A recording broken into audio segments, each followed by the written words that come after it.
Hello. Welcome to another episode of the Lacey Biller Show. I'm Lacey Biller and I am glad you are here.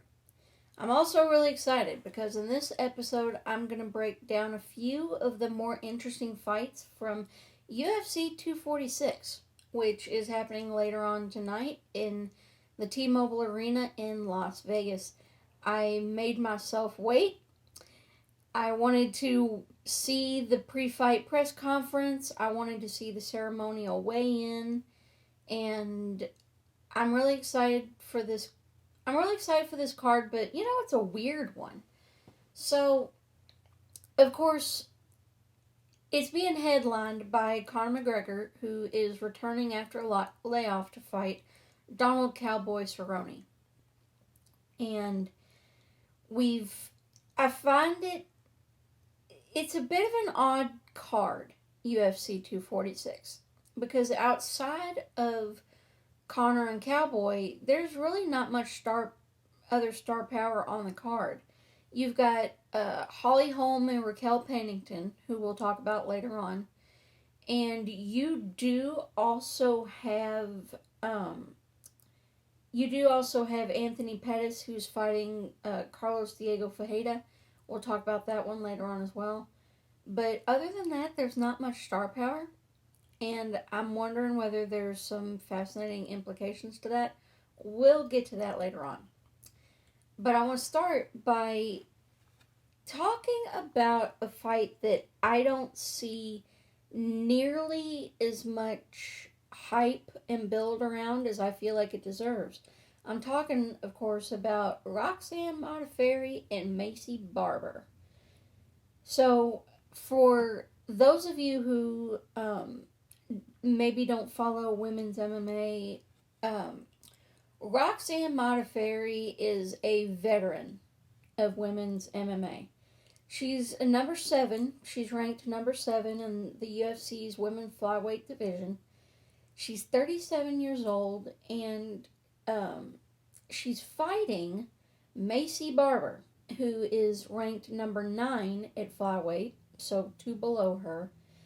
And here's the interesting part.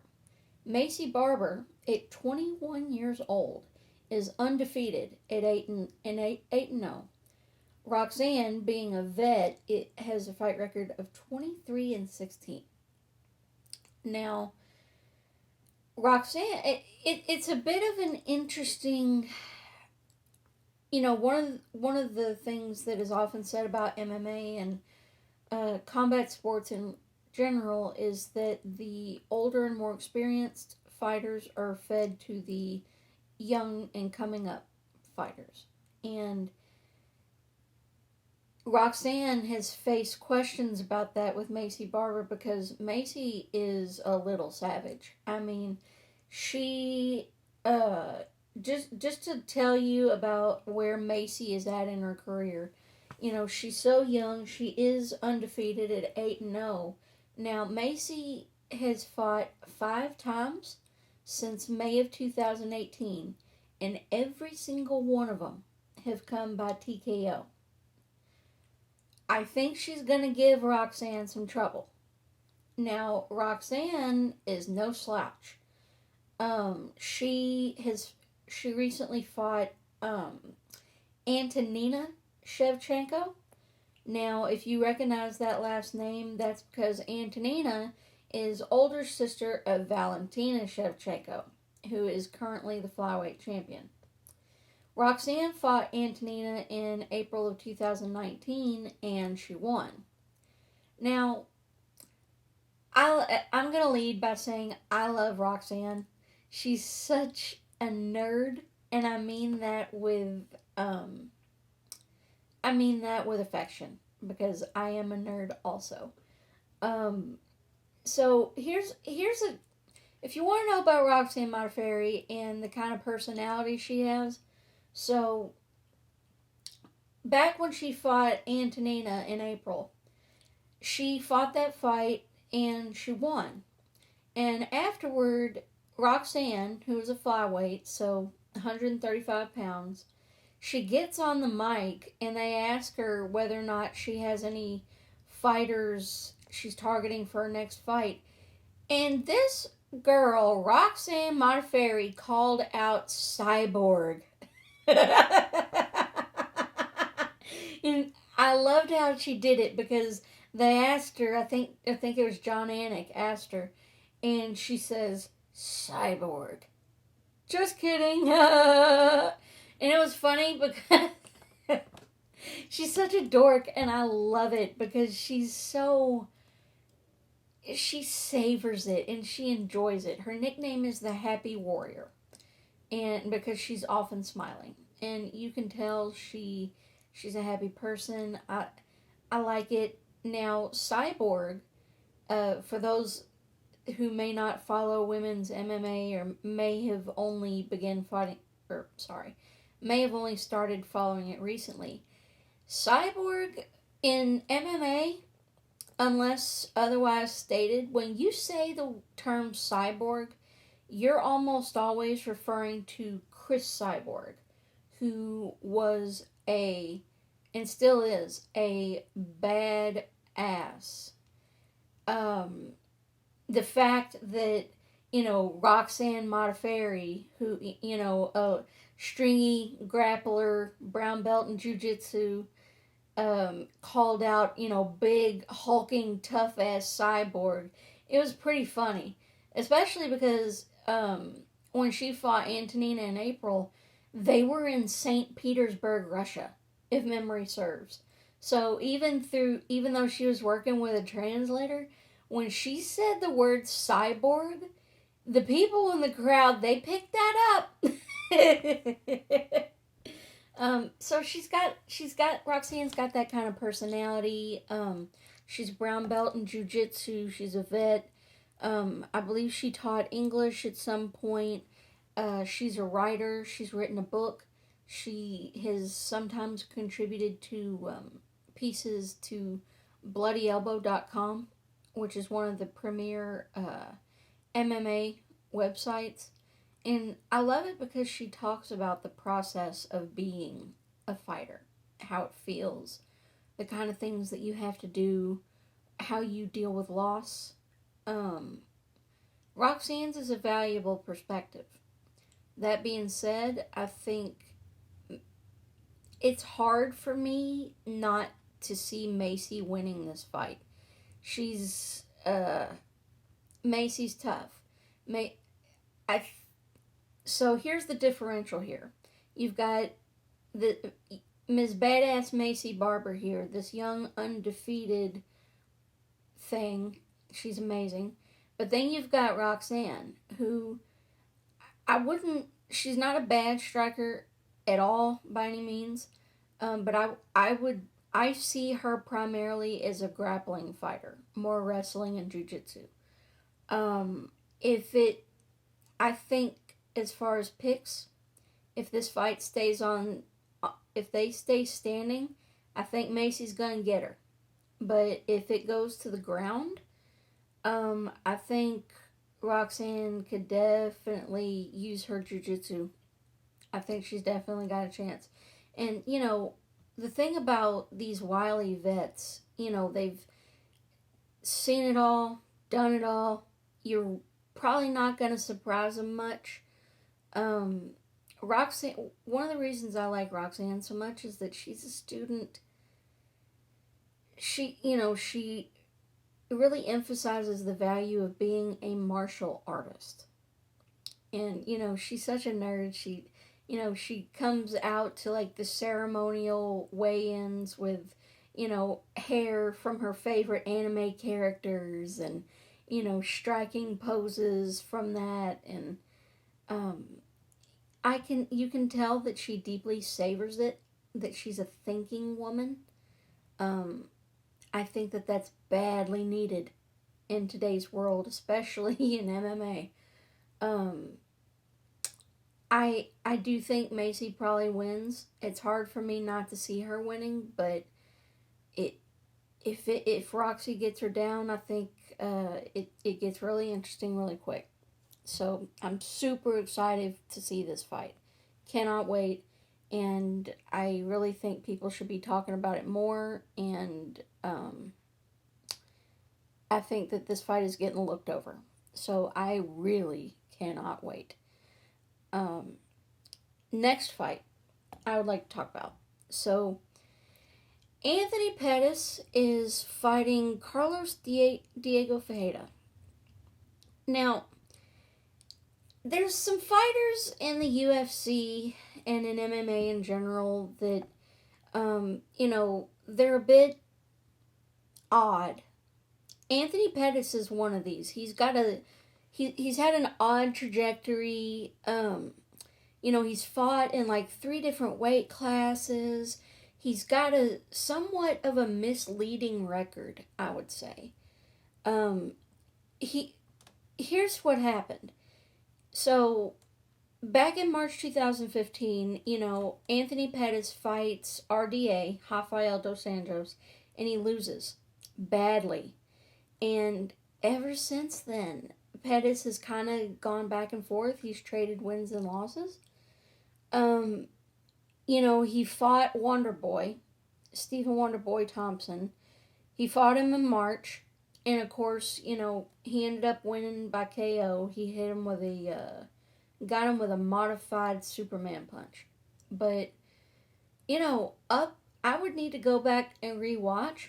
But up until that point, I thought Pettis was losing. I really did. Sure did. I thought Wonder Boy was winning that fight right up until he lost. Then Pettis goes and, he fights Nate Diaz, in August, and he didn't look great. He talked all this smack, and they made it like it was this big beef between him and Diaz showed up, and Pettis looked absolutely flat. Now, as far as Ferreira, Ferreira's a killer. Ferreira's last loss, I wouldn't characterize him as like a super elite fighter, but he hadn't lost since April of 2015. Ferreira's last loss was to Dustin Poirier, who, we recognize that name, huh? So he hadn't lost in almost 5 years. He's been on a 5-fight winning streak. So it's kind of hard to know. I would be really, really surprised if Anthony Pettis didn't win this fight.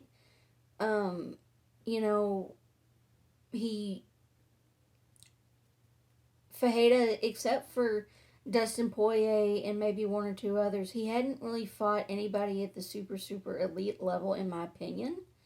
Whereas Pettis is a who's who of MMA history. 3 different weight classes, Wheaties box, the whole 9. So, I would absolutely expect Pettis to win this. If he doesn't, I would find it potentially concerning for his career. Because, the thing about Anthony Pettis, he is kind of injury prone. He does get injured in fights. He got injured against Tony Ferguson. He's got injured against others. So I don't know.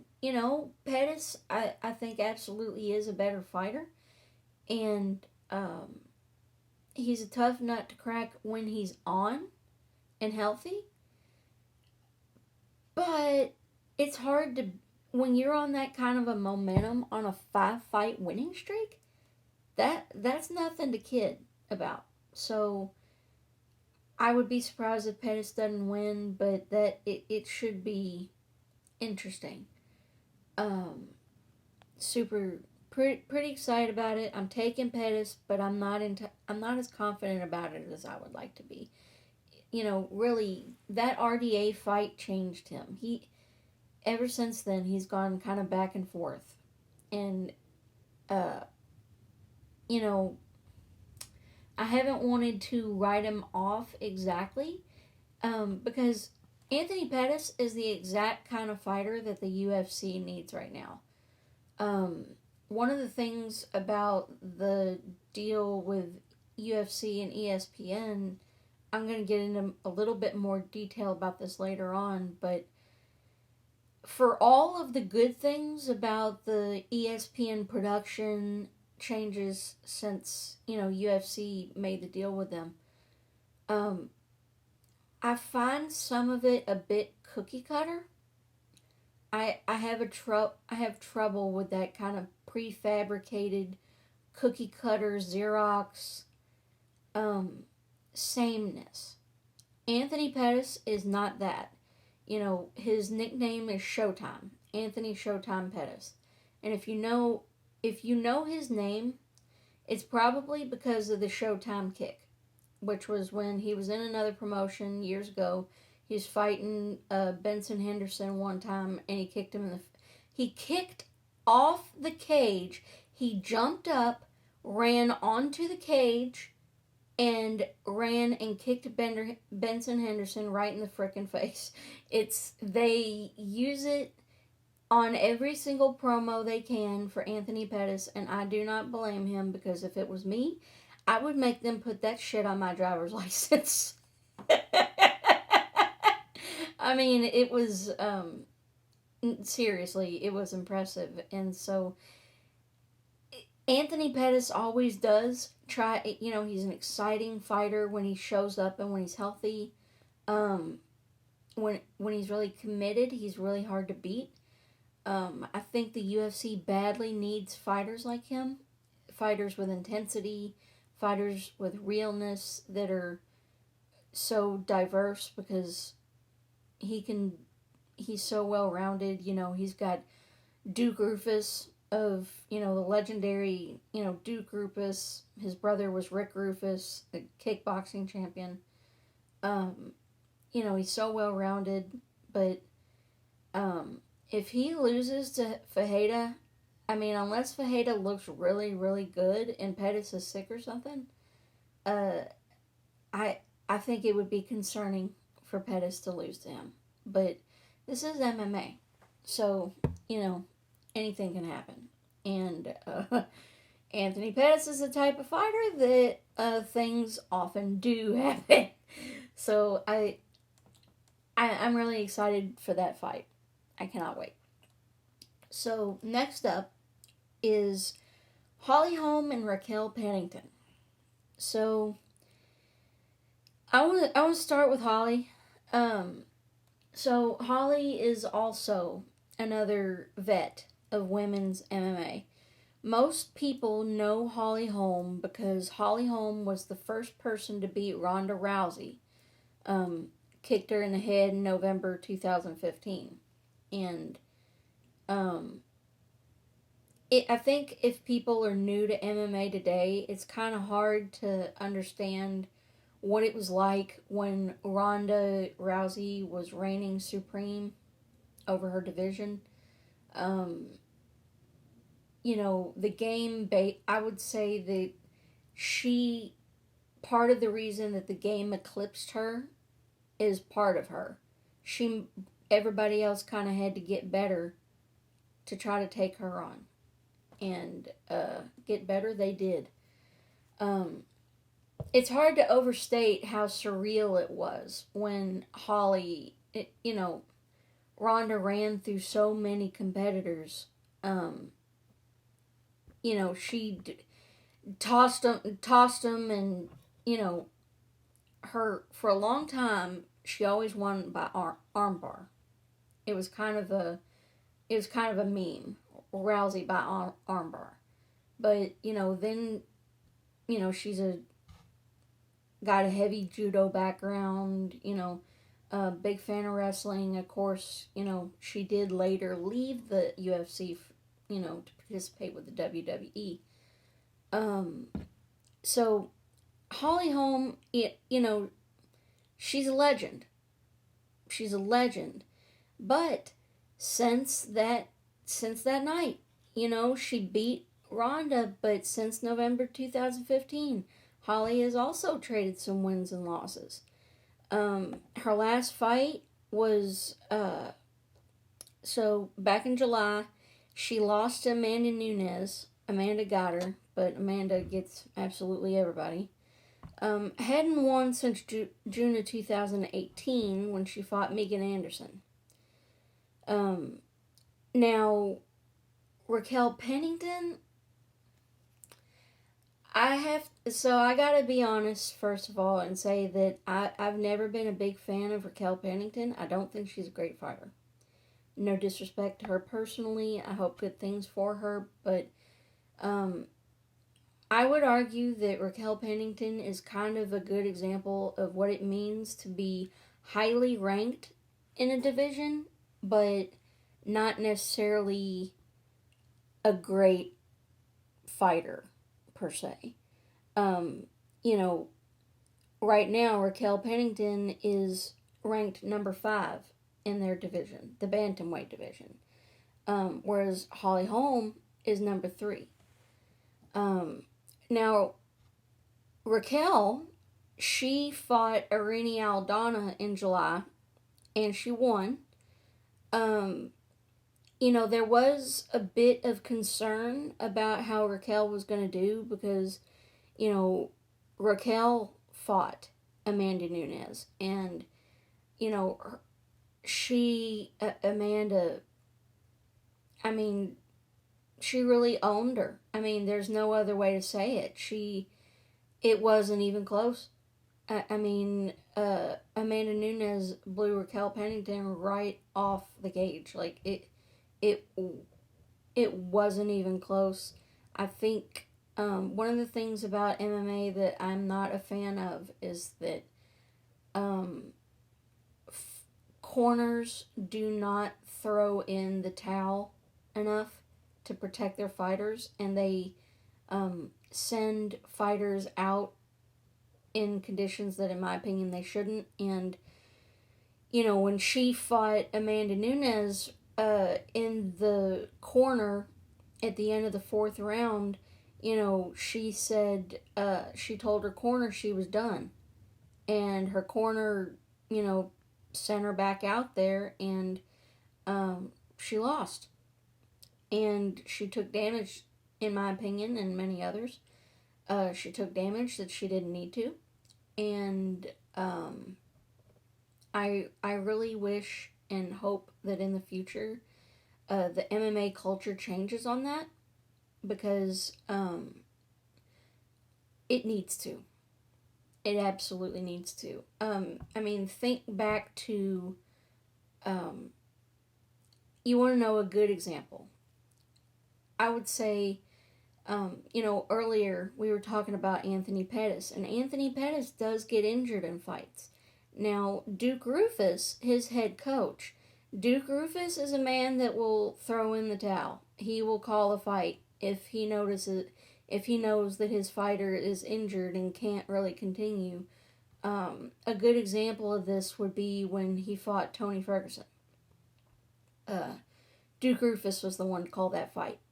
And so, Duke Roufus is a really, I would say that, he is a very respected man in the MMA landscape, and I really hope that more follow his example in that regard and act better to protect their fighters.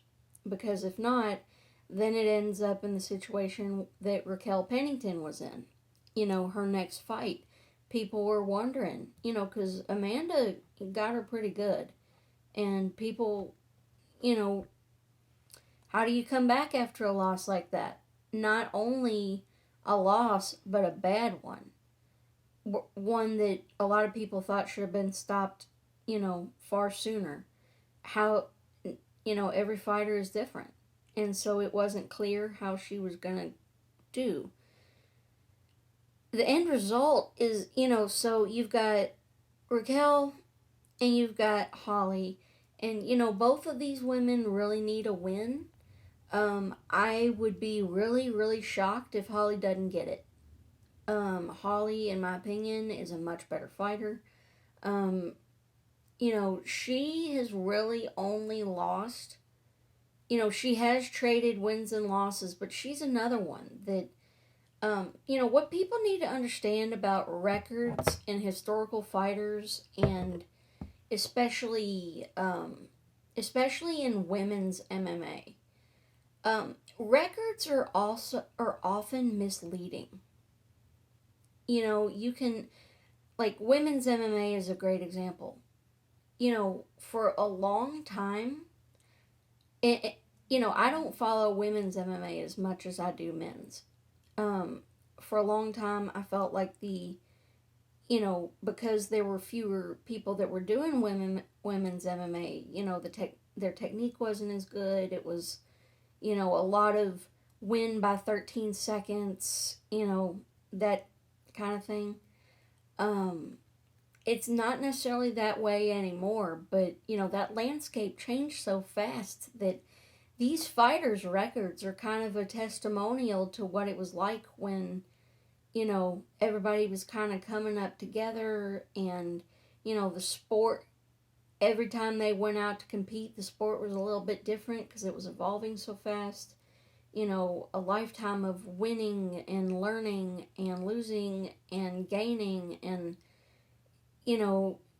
it's a little bit of chaos, and their records absolutely reflect it. Some of these fighters, and so you can't go exactly by somebody's record, and you can't go exactly by the ratings either.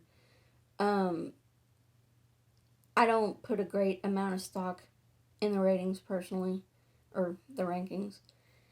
So, both of these women need a win. I would be really, really surprised if Holly doesn't get it.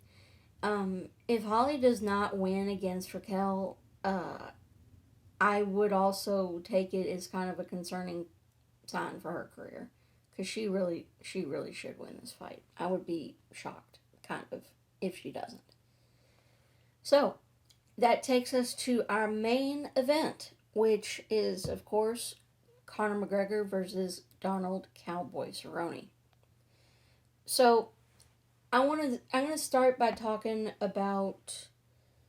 I want to talk about the fight, but I also want to talk about mindset, and I want to talk about a little bit about pageantry and pomp and circumstance and all that, because it's really so integral to understanding Conor McGregor, or at least it was until this fight.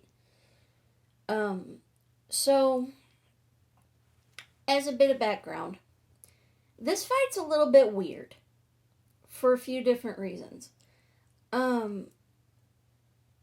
So Conor's been gone for a while. Conor McGregor lost to Khabib Nurmagomedov, of course. They fought in October 2018.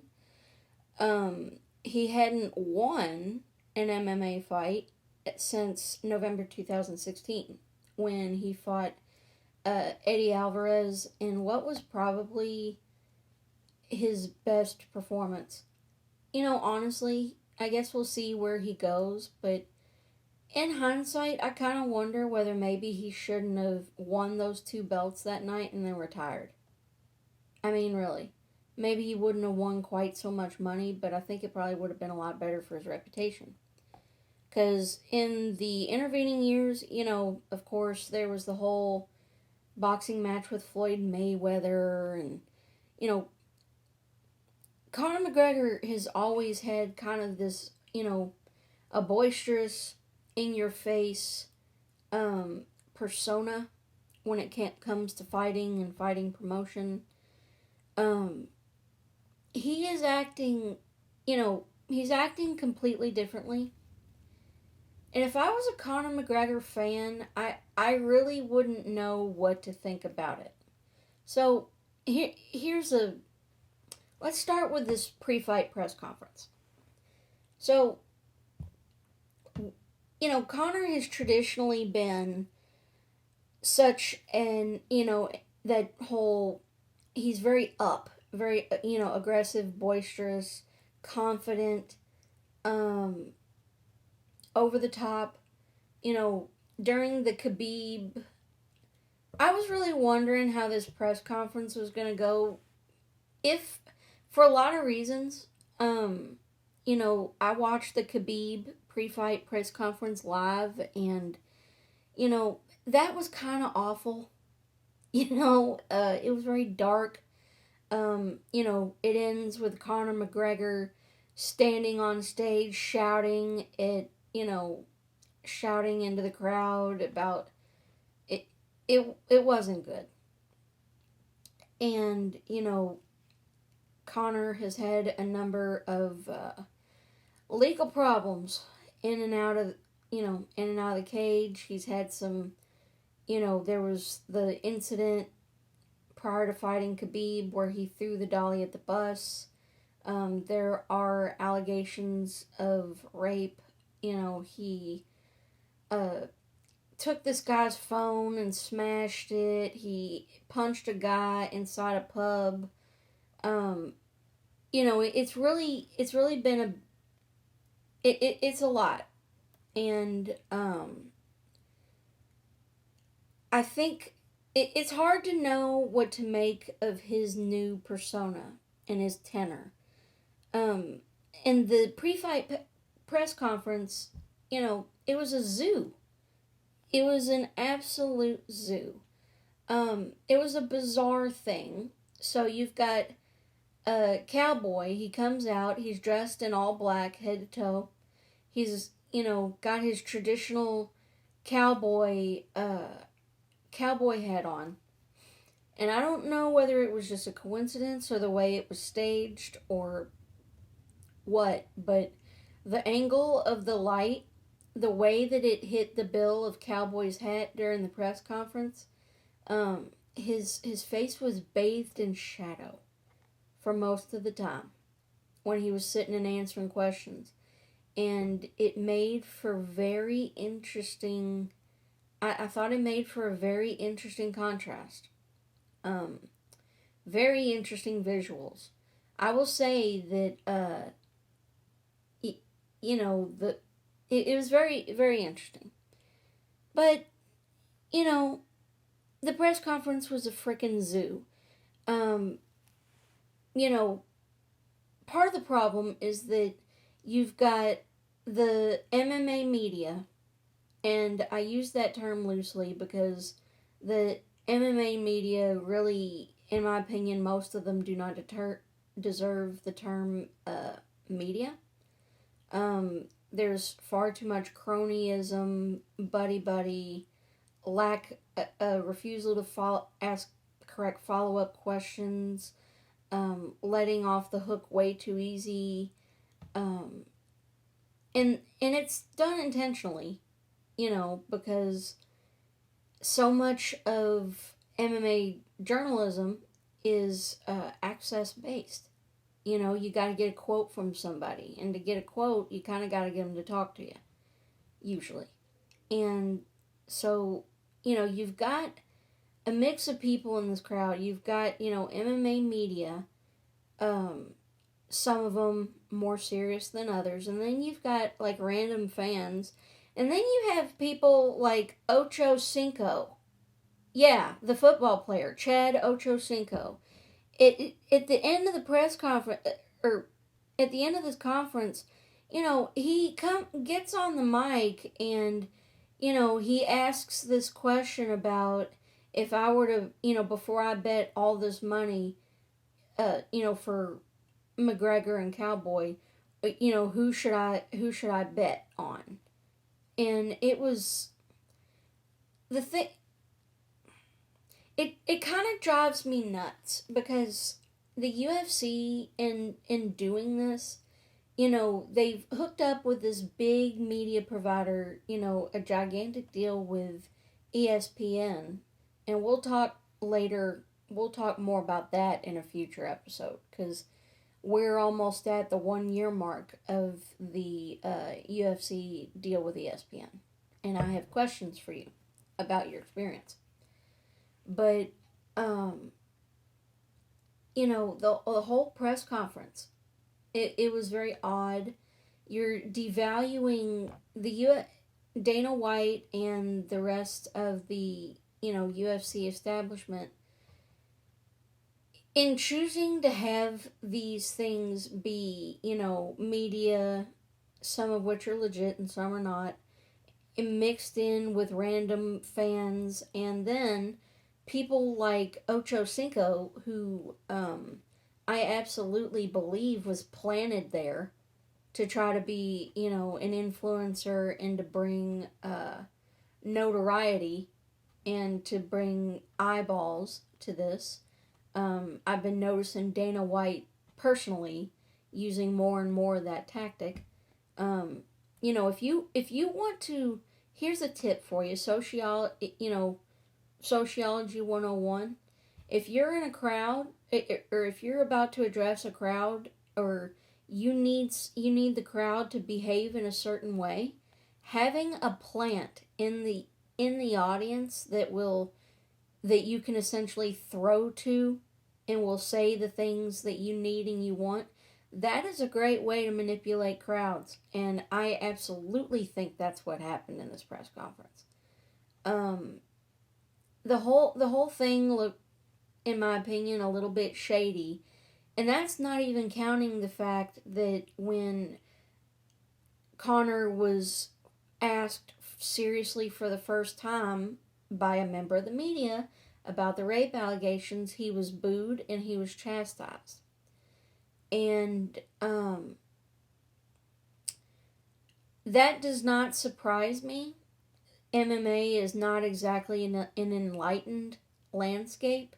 I mean, you are dealing with people who take damage to their frontal lobes on the daily. Let's be honest about that. It's not the most enlightened landscape in the world. But,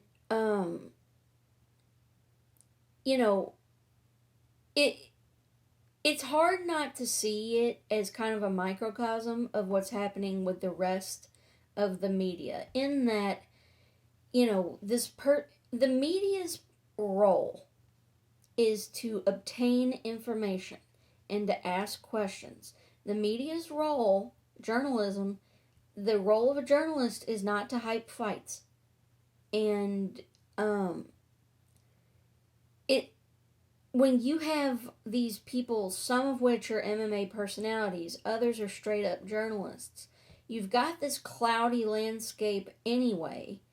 And then you kind of factor in the fact that a lot of the American populace cannot tell the difference between an editorial and, a straight up news article. They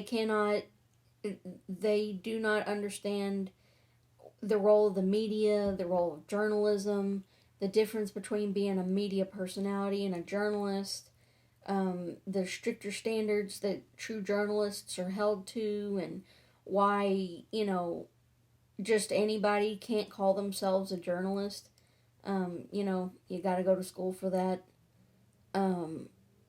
So it really, it was a little, not even talking about the, handling of the rape allegations and limiting Conor McGregor's access to the media, and the press conference is this odd contrast of a riotous, kind of odd feel in the crowd, but they're protecting McGregor, they're protecting their cash cow from any serious questions.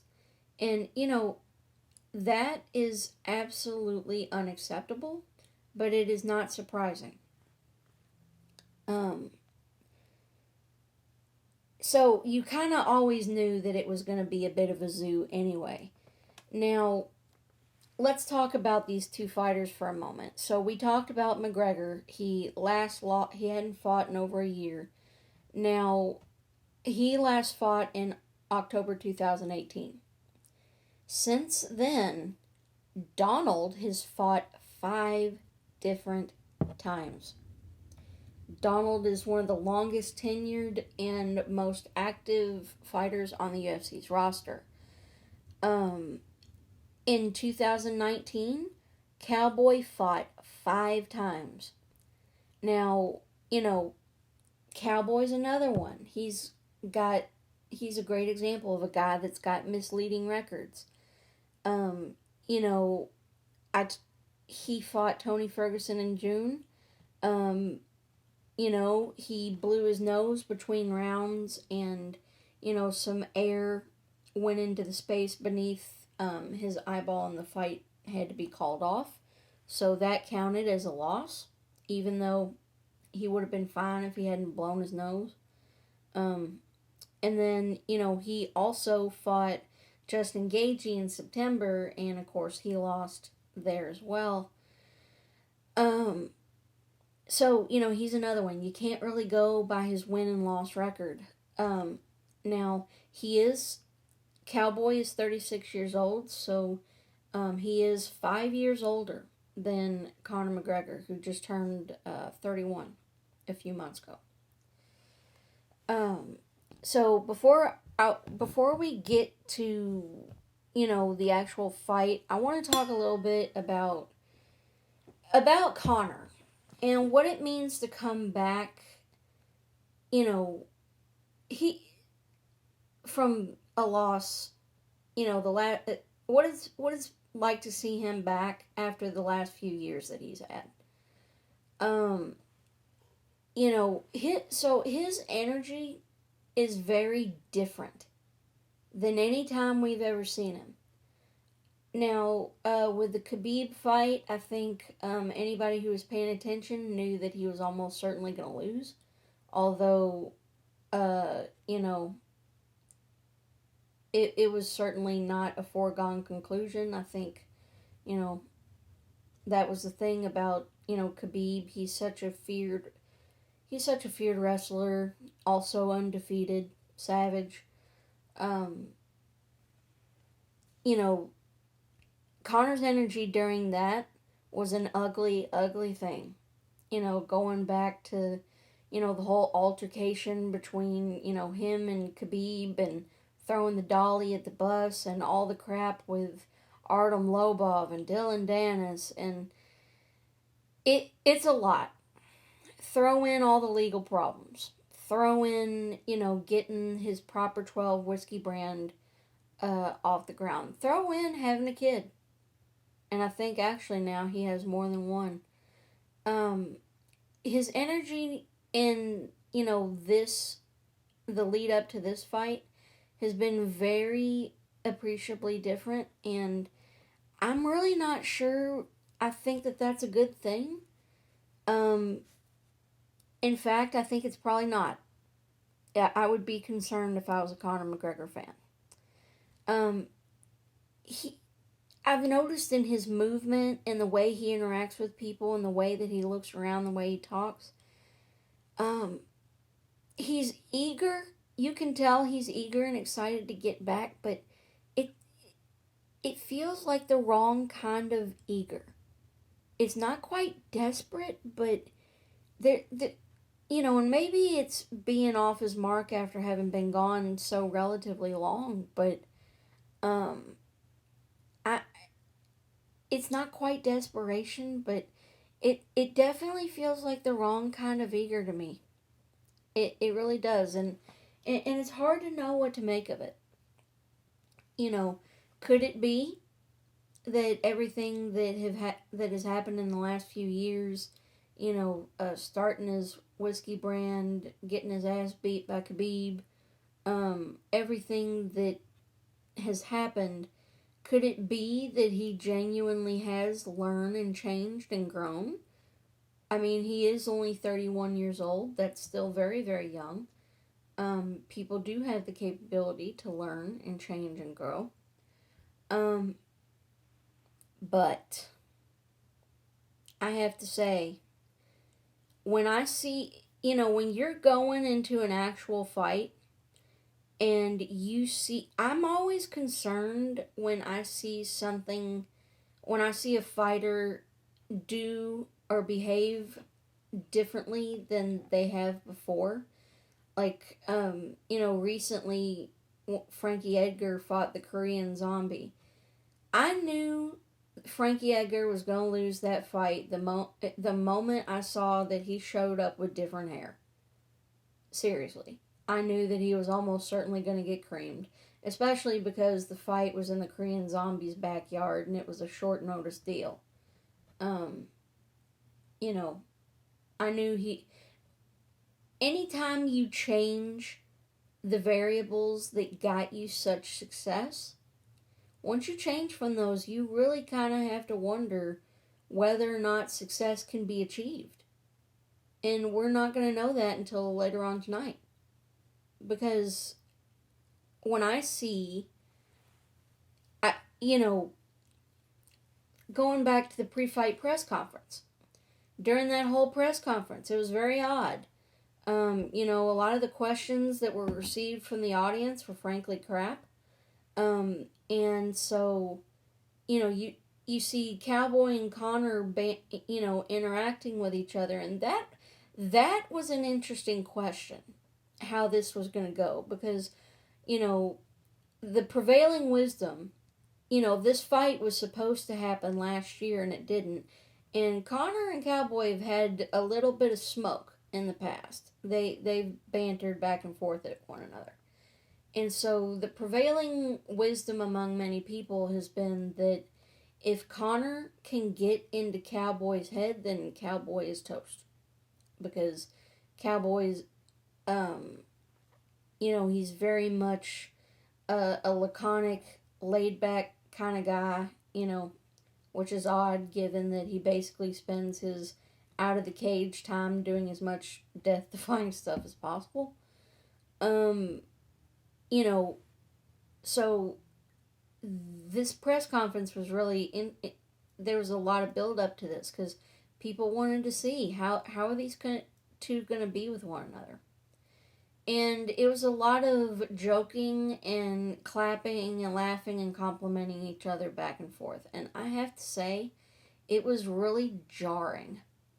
It was really jarring. Conor has said over and over that, he wants to become a different kind of fighter. Now he's saying all this stuff about wanting to take on Kamaru Usman, talk about the BMF belt, all this crap. And first of all, if Conor McGregor really thinks that Kamaru Usman will erase him.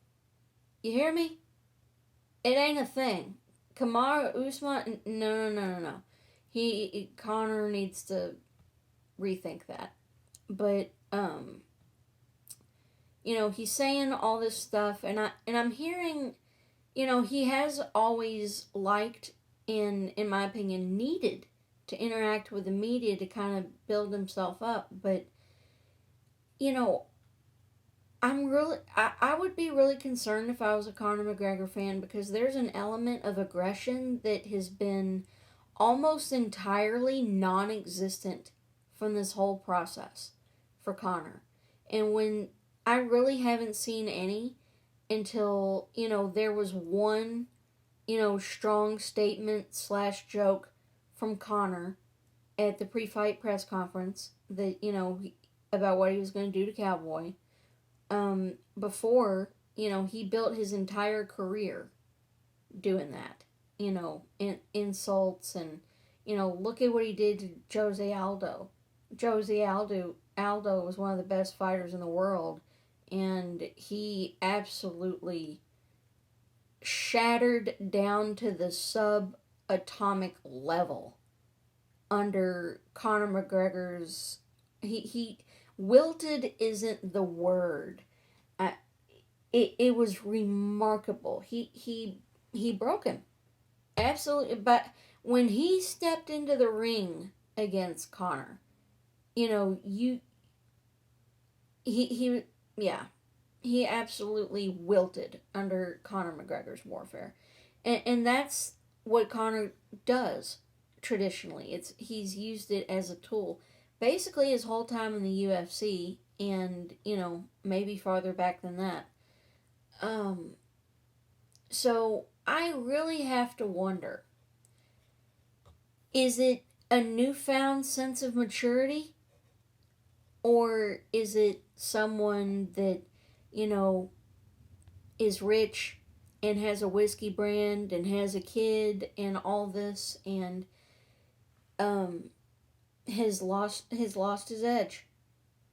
I really have to wonder. I really do. I didn't see any kind of aggression from him at all in this point until the stare down at the ceremonial weigh-in a few hours ago. There was lots of intensity there, but it was also frenetic. And I don't know. It could be that he's trying to turn over a new leaf, and that, A, he's young enough to do that if he's committed to it. And B, it may be that he's trying to,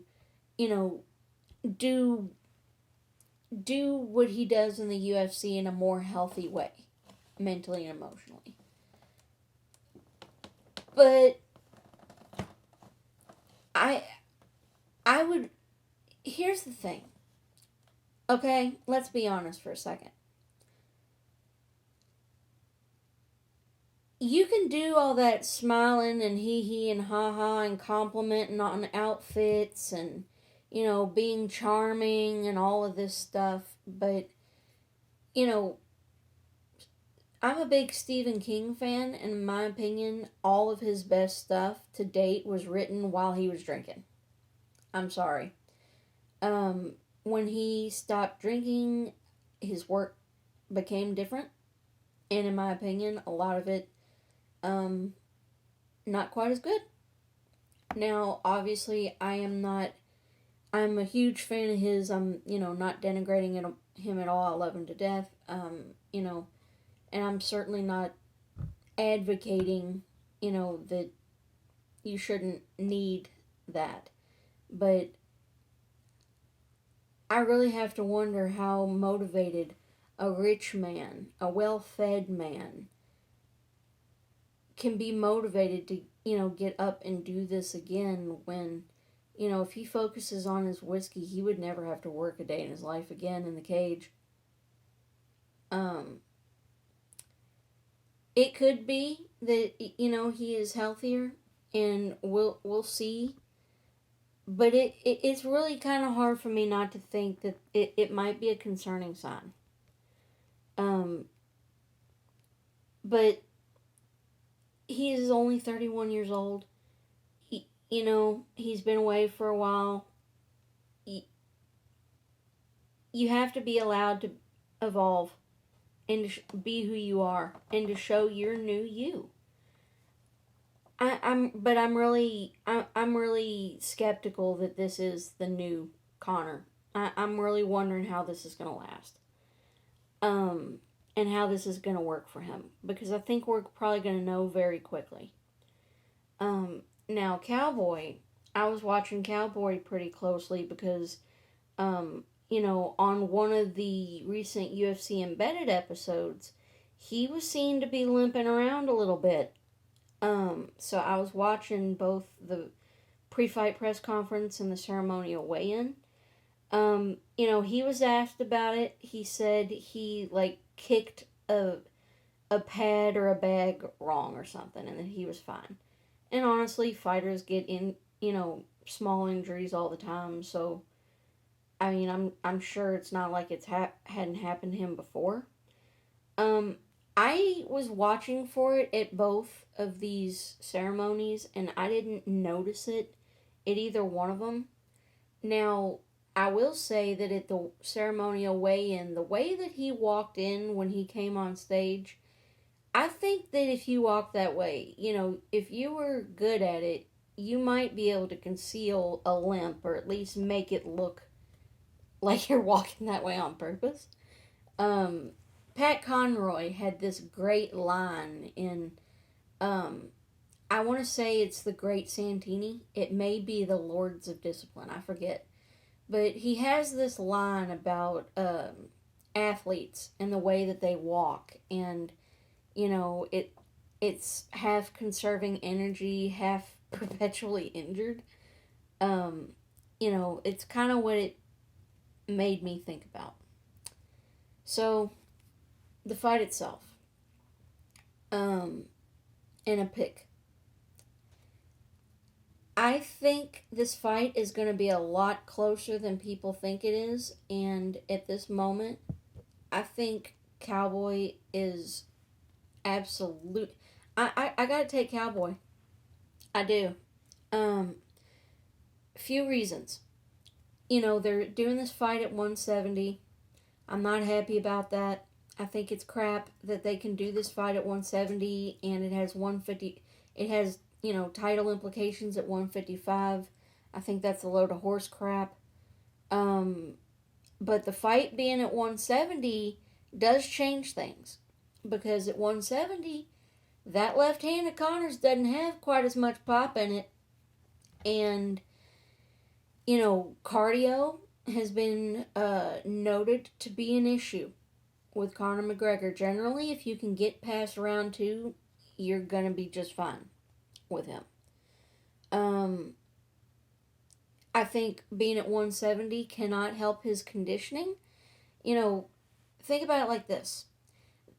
Right now, they announced that fight at the very end of November. That was less than 2 months ago. Why,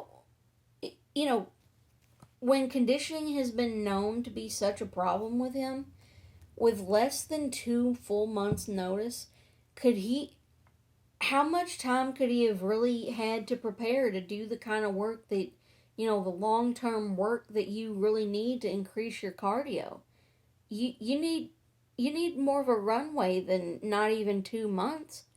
And you gotta wonder too, why so little time? Why so little build-up? Many people have remarked that, this doesn't feel like a traditional Conor McGregor fight.